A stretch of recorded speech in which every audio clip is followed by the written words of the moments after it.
Depression is more than just having the blues. For some of us, depression is a temporary thing and it's situation driven. We have a particular situation that makes us feel sad. But other times it can be chemical, it can be long term, and it can be devastating in lives. So today I want to talk about some symptoms of depression and encourage you, if you have these symptoms, to seek professional help. Take care of yourself. Be healthy. The first one is lack of interest. When we're depressed, we lose interest in life. Things that we used to take pleasure in no longer matter to us at all.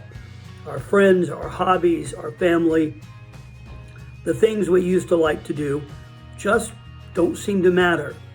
It's like the old joke about Canada's beautiful, but who goes there? You know, it's there, but that's kind of how we get. And it can be really negative because it can damage relationships, it can damage careers, and it circles around and damages you. When you lose that spark of life. The second one is hopelessness. The feeling that you have no control over your future, that you can't affect it. Someone once described this to me as feeling that they were in a train with blacked out windows, all alone, because they had no control of where the train was going, and the windows were blacked out so they couldn't see where they were.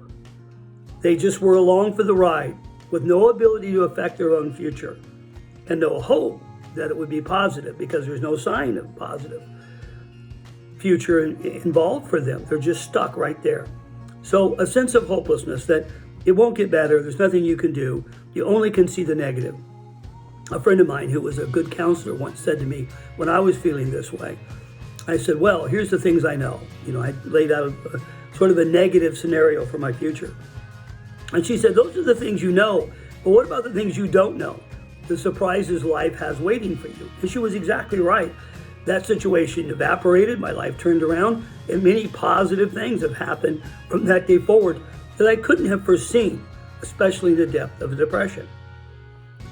And the next two are interesting because the symptoms can be opposing to each other. They can go either way. And the first one is sleep. It can start with too much sleep, wanting to simply pull the covers over your head and daydream your life away. This is not positive because it's bad for your body. It's bad for your heart to sleep too much. It's bad for your muscles and your body in general not to be active. But also, it's not good for you because you can't fix your problems with your covers over your head in bed.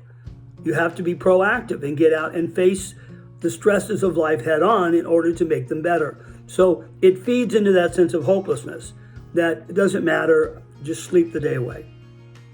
Now, it can also manifest itself in the opposite direction of the inability to sleep, racing thoughts, restlessness, negative thoughts, keeping you awake at night. And that also is harmful physically. Historically, lack of sleep has been used as a torture. And we know that lack of sleep can lead to temporary psychosis and even hallucinations. We have to sleep. Our body needs a certain amount of rest. And when depression destroys that sleep, either by too much or too little, it causes physical manifestations in our body. We get sore, we get tired, we ache, which is part of depression. And that's part of how that gets fed, is because we disrupt the normal cycle of activity and sleep. And the next one is an overwhelming sense of guilt. We feel like it's our fault. Whether it is our fault or not, we still feel that way. Normally, when a person feels guilt, it should be a motivator to do better. I feel bad about this. I should make amends. I should correct that behavior and not experience that negative situation again. But when we're depressed, we only feel the guilt. We never move on to the motivation for good. We stick in the guilt part. And we can't seem to relieve the guilt. We can't seem to get rid of it. I spent many years in the ministry and often talked to people who were locked into cycles of guilt and could not forgive themselves or others and just dwelled right there. It's not a happy home to live in. We need to get rid and deal with guilt in a proactive way. And often when we're overwhelmed with feelings of guilt, we really didn't do anything wrong. Survivors of tragedies often feel guilty because they survived and someone else didn't.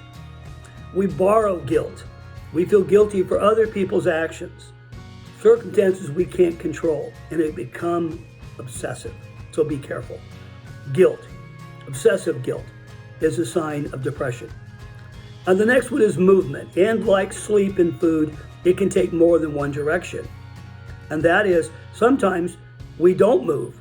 We move sluggishly. I've known people who talked and looked like they were walking through water when they moved. Hi, how are you? Yeah, I'm all right.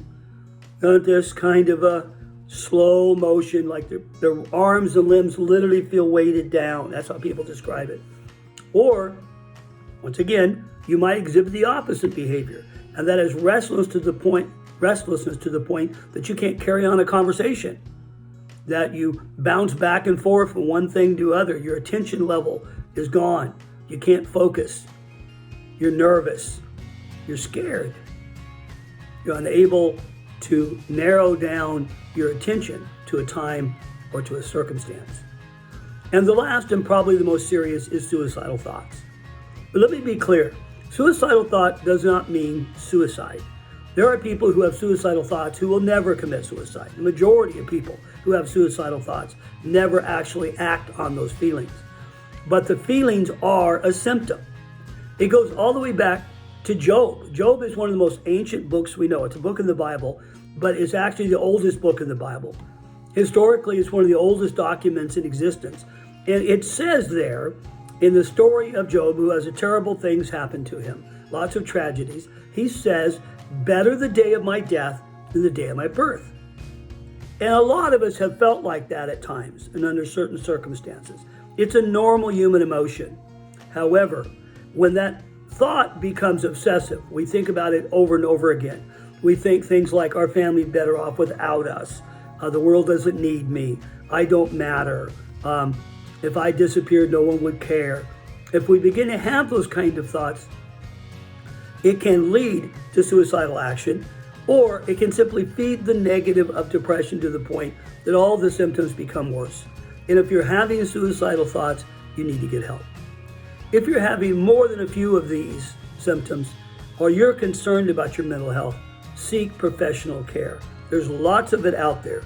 There are clinics, there are doctors, there are therapists, there are telephone lines you can call. Go online, reach out to a friend, talk to a minister, talk to a rabbi, talk to someone. Look out for people who know how to help you with depression and seek that help. Well, thank you for joining us today. Be sure to like and subscribe our channel so we can have other stress management moments together. I'm your host, Dennis, and we appreciate you. Thank you.